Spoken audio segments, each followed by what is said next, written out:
Welcome back to another Bad Batch recap. I'm Brendan, and today we have a special guest host. My name is Mark, a friend of Brendan's and a fellow Star Wars nerd. Thanks, Mark. Thanks for joining us today. Pleasure. Thanks for having me. Today we'll be looking at episodes 9 and 10, which provided a nice juxtaposition of the past 2 weeks.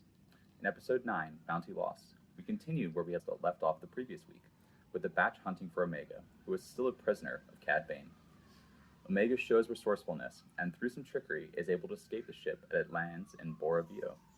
We are then hit with multiple pieces of information that help solidify long-standing guesses about this season. First, we find out that Fennec has been working for one faction, the Kaminoans, while Bane the other, and they both want Omega as she is an altered clone of Jango Fett. Looks like Boba's got a sister. The episode ends with the Batch reuniting and learning that they now have Fennec on their side, as they once again avoid heading back to Kamino.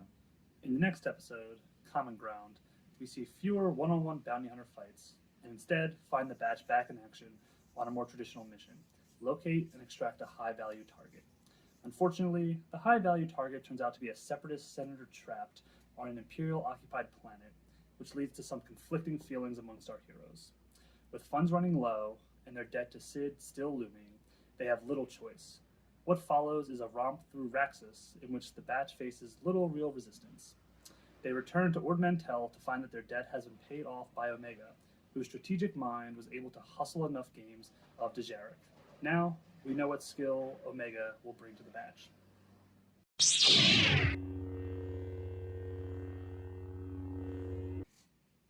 So I think the first big takeaway from these 2 episodes is that we now have confirmation that the Kaminoans have 2 separate factions that are working to opposite ends. We have the one who are trying to get Omega back so they can turn her into a lab rat and use her DNA to probably make more high quality clones. And then we have the other group who's trying to keep her safe. The second big takeaway is we finally get to see what skill Omega has to bring to the Batch. Is that it is her strategic ability. Yeah. While Sid was babysitting Omega, she was able to bring out Omega's strategic side and have her hustle a bunch of the other regulars at the cantina to pay the Batch's debt in full, it turns out. No more one-off missions for them. They get to do what they want and what they want to focus on. Yeah, and I think the final takeaway goes right along with that, and the final takeaway is, where did she get those natural abilities from? And it's from, now we know her father. Essentially, the big final takeaway is that we find out that Omega is a unaltered clone of Jango Fett, which is pretty cool. And I think we're going to see down the road some interactions with Boba, hopefully. That would be pretty cool. Yeah, definitely looking forward to see if they bring Omega into the live action. Yes. With Boba, especially in the Book of Fett. Absolutely.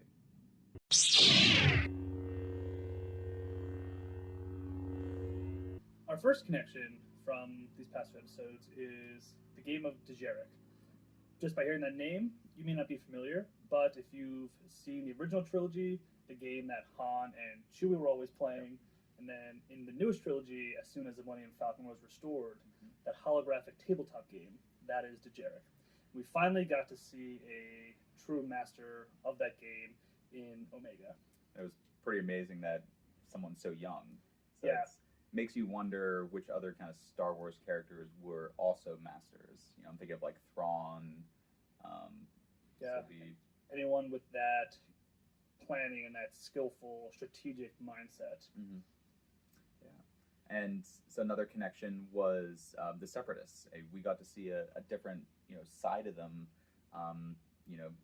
other than the Newt Gunray and his little group. It was interesting seeing kind of a normal planet. I thought of a lot of Naboo when I looked at the planet. So it was interesting to see, you'd always seen them as droids and these kind of alien races, but it's kind of nice to see them, they were just another group of people who were, fighting against the Republic at the time.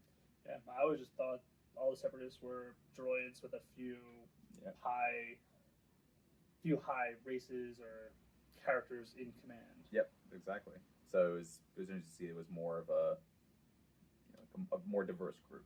Yeah, it also shows that kind of Palpatine's plan kind of spread more across the galaxy than we initially imagined or initially thought. Yeah, and doesn't seem like it worked out for anybody in the end, except for Palpatine.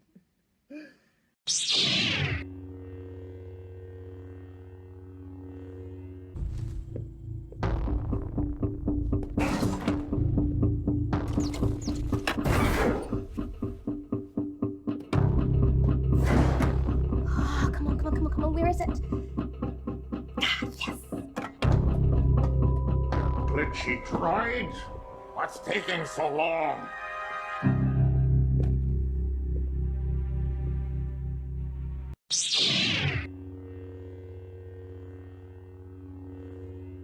So my prediction after watching these 2 episodes is that we're gonna have some kind of climactic battle between Bane, and I think it's gonna be Bane versus Fennec Shan and Hunter.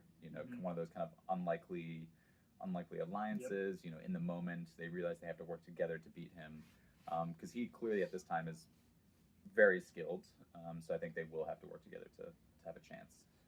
Yeah, it'll kind of be something like the enemy of my enemy is my friend. Exactly. Like you mentioned, they won't initially plan to work together. It'll just happen. Yep, I think so. Yeah.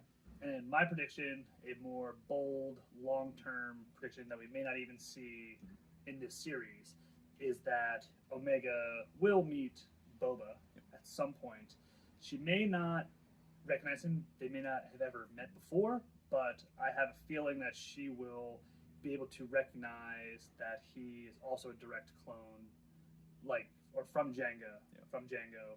So they will be sort of like identical twins. Just like how she was able to identify that Captain Rex was a Gen 1 clone. Yeah. And like I mentioned, this may not happen in the Bad Batch. We may see this in the Book of Fett. We don't know yet. Yeah, might be one of those long payoffs to get some real cool reunion. Thank you as always for tuning in and watching. Really hope you guys enjoyed the episode.